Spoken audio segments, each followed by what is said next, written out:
In this video, I'm going to show you on how you can link tasks in ClickUp. So, without further ado, let's begin. First, open your web browser and go to app.clickup.com and log in to your ClickUp account.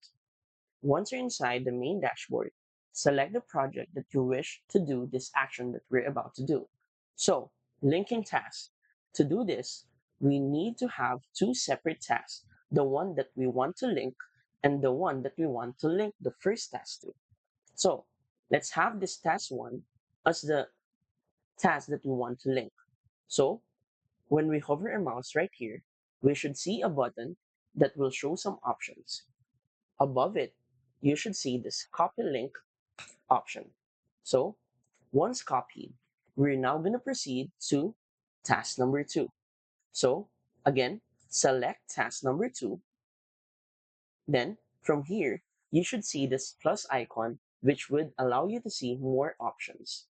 This is where we're going to paste the link that we just copied. And as you can see, we now have the task one linked to task two. As easy as that. So, if you want to support our channel, feel free to use the affiliate link given in the video description. Thanks for watching, and I will see you in my next video.